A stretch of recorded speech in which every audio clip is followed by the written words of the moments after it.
Suara Hati FM Toba menyalurkan suara hati masyarakat Toba. Bersama dengan saya Herbert Sihotan dan saya Janter Sianturi. Ya itu ya bahwasanya pembahasan tadi. Informasi saat ini kita sudah berada di pukul 14:37 menit.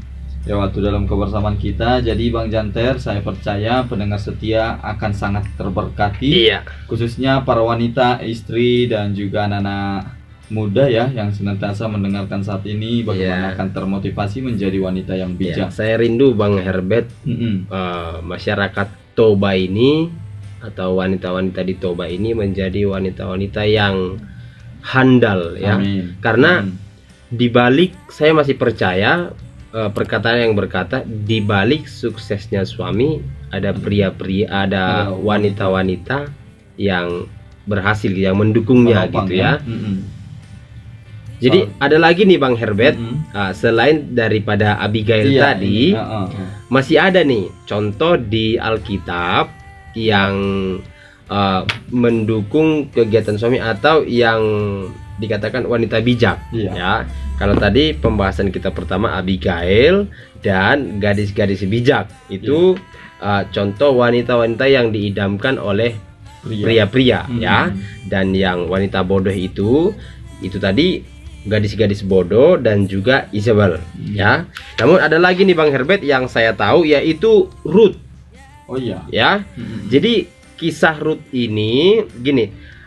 Ada pada saat itu kelaparan di tanah Israel ya. Jadi adalah namanya Naomi, suaminya Elimelek, mereka pergi ke Moab ya, dan dua anaknya. Lalu setelah sampai di Moab, si anaknya yang dua ini mengambil perempuan Moab ya. Baru satu lagi, setelah sampai di Moab, setelah anak-anaknya sudah menikah, suaminya meninggal. Sampai suatu kejadian anak-anaknya yang dua ini juga meninggal. Jadi tinggallah menantunya ya. Jadi pada saat itu Naomi mendengar bahwa Israel sudah diberkati kembali. Karena pada saat itu Bang Herbert, sangat susah kehidupan Israel ini, beberapa kali pembuangan karena kan seperti kita bahas tadi, kalau rajanya bersalah itu rakyat Israel itu seringkali menjadi korban dari kemarahan Bapa Yahweh. Naomi berencana balik ke Israel ya.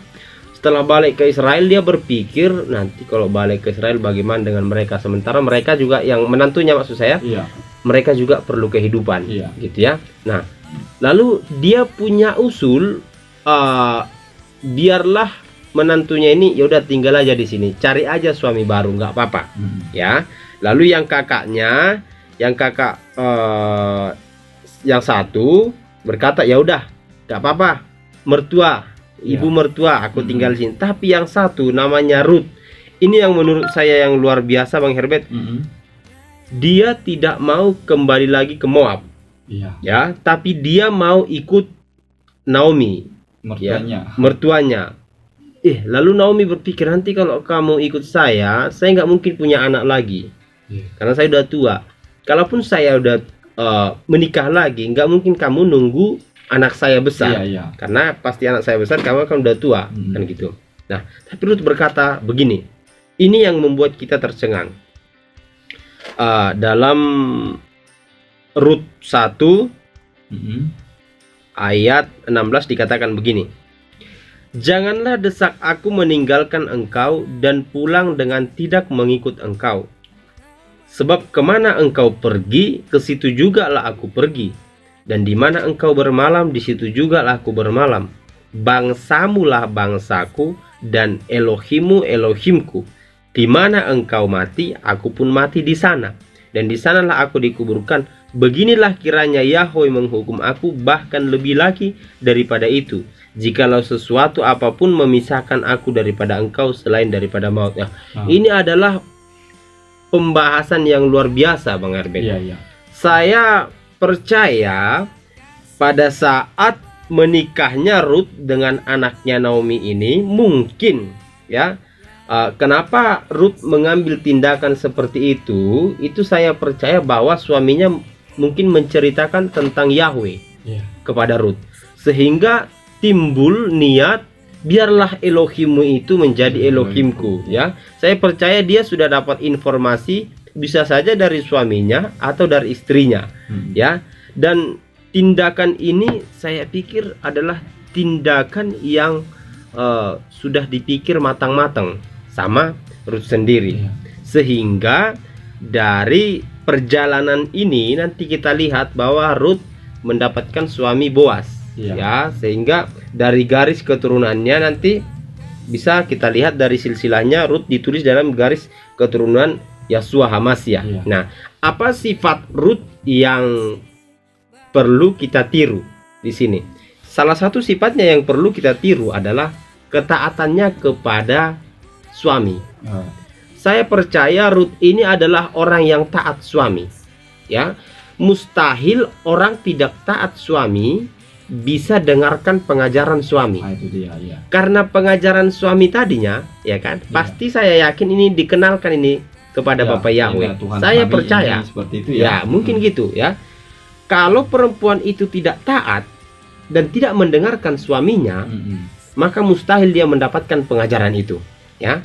Jadi itu tadi poin yang pertama yang harus kita tiru dari Ruth adalah taat dan mau dengar suami, ya. Kan ada firman Bapak Yahweh katakan, hormatilah suamimu sebagaimana engkau menghormati Hamasya, ya. Dan saya juga percaya suaminya dari si Ruth ini adalah orang yang sayang kepada istrinya, ya. Sehingga Ruth bisa mendedikasikan dirinya kepada mertuanya, mengikut mertuanya sampai ke tanah Israel, ya. Padahal kalau sebenarnya suaminya sudah meninggal, ya mau pisah juga nggak ada masalah, ya. Iya.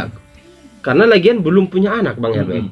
Bisa saja mereka pisah dan mertuanya menyetujui, gitu. Jadi tidak, saya mau bilang, kalaupun seandainya Ruth saat itu tinggal di tempat itu, saya percaya tidak ada penghukuman bagi Ruth. Tapi kalau seandainya Ruth tinggal di Moab, saya percaya namanya tidak tertulis dalam Alkitab. Karena dia ikut ke bangsa Israel, makanya dia tertulis, ya. Jadi kita juga berpikir, oh, kan ada firman tulis barang siapa memberkati Israel diberkati, ya. Jadi mungkin dia juga tahu firman ini. Dari mana dia tahu? Tentunya dari suaminya tadi, ya. Makanya dikatakan bangsamulah bangsaku, karena dia tahu bangsa Israel ini akan menjadi bangsa yang besar, yang diberkati oleh Bapak Yahweh. Ya, itu tadi yang pertama, taat dan dengar suami, ya. Itu dari yang harus kita contoh. Yang kedua, menghormati mertua. Nah, ini dia, banyak sekarang ini kan kalau ada bahasa Batak, parumai silili mertua. Iya, memang benar, Bang Herbert.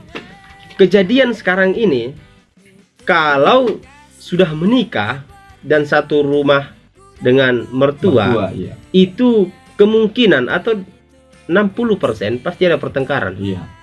Karena biar bagaimanapun gini, kenapa terjadi pertengkaran?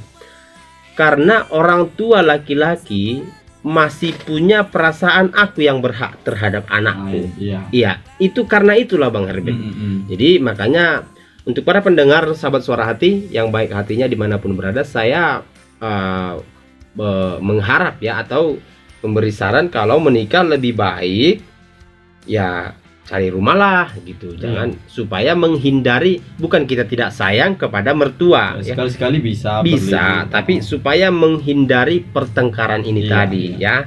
Karena di sini ini kenapa terjadi pertengkaran? Ini diakibatkan oleh sayang yang salah. Kenapa saya bilang sayang yang salah? Karena kan orang tua menganggap dirinya masih berhak kepada anak, sementara istri menganggap dirinya berhak dengan suaminya. Nah, dengan inilah nanti jadi, ya, terjadi percekcokan, Bang Herbert, gitu. Apalagi wanita main perasaan, ya, ibu mertua dengan parumennya, ya, menantu. Baru yang ketiga, Bang Herbert, dari sifat Ruth yang harus kita ketahui, dia ini adalah tipikal orang yang mempercayakan segala sesuatu kepada Tuhan. Karena dia percayanya kepada Tuhan, makanya dia mempercayakan diri, merelakan diri untuk dinikahi oleh Boas, ya. Karena saya percaya seiring perjalanannya tidak mungkin Naomi tidak mengajari dia tentang Tuhan.